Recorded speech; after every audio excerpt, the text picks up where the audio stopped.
sofa below. The bottle propped against her chest, its milky nipple grazing the baby's sweet little rosebud of a mouth, rolled away, landing with a muffled thunk on the braided rug at Mary's feet. Noelle twitched in her arms, her pale pink eyelids like the insides of seashells fluttering partway open. "Don't wake up. Please don't wake up," Mary pleaded silently. The cold her 3-month-old had come down with earlier this week had left Noelle cranky. She'd been crying on and off most of the day. "If she starts up again," she thought, "I'll lose it this time. I really will." Mary remained frozen, the news of her best friend's death encircling her like barbed wire that would prick her if she moved even a hair. Oddly, the image stuck in her mind wasn't that of Corinne floating in a bloody bathtub, but one from last Christmas. She and Corinne had been shooing the horses away from a trough, while Charlie hacked at the frozen surface with a shovel, the three of them laughing idiotically at the uselessness of it. The stupid beasts kept circling back in an attempt to nudge him out of the way. She herself had been big as a house, due to give birth in just a few weeks, and Corinne, though tall, had seemed almost petite in comparison. Her thick, straight hair shone like polished oak against the turned-up collar of her navy peacoat. Her cheeks were red with cold, her lips parted in laughter, as if she hadn't a care in the world. Mary's heart caught as if on something sharp. She began to tremble violently. Instinctively, she reached for Charlie. "Quick, give me your hand." Feeling the grip of his long fingers with their knuckles like knotted rope, she felt her trembling ease. "Oh, Charlie, say it's not true. Say you might have heard wrong." "The newsroom picked it up off the band not more than an hour ago." His gaze cut away, as if he couldn't bear seeing what this was doing to her. Ed Newcomb double-checked with the sheriff's office. "Oh, God! Poor Corinne!"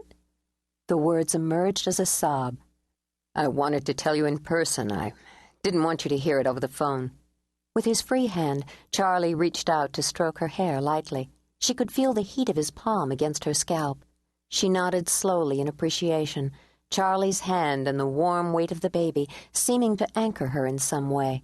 When she spoke, her tongue felt thick and clumsy in her mouth, like after a trip to the dentist.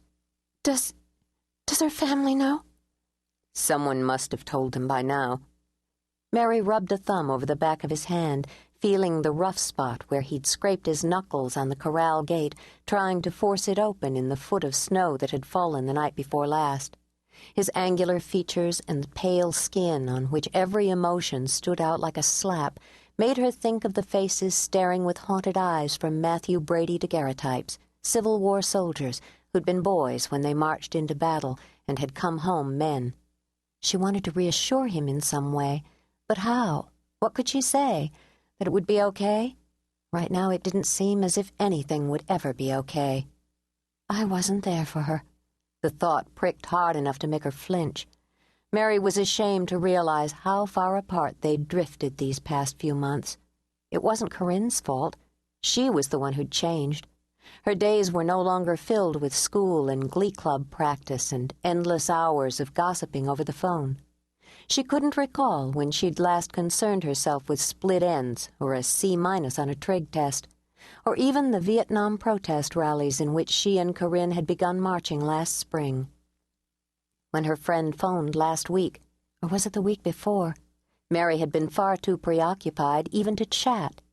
She'd promised to call back when the baby was down for her nap. But had she?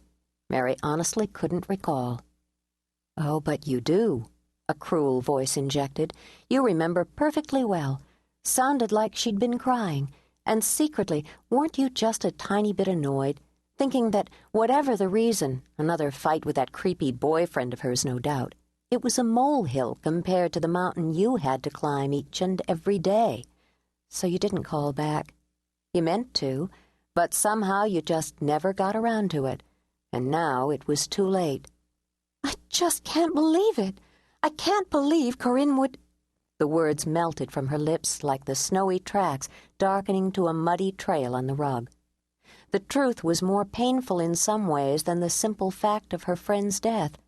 Mary couldn't even guess what might have driven Corinne to such a desperate act. Lately, she'd been far too consumed with the mess she'd made of her own life.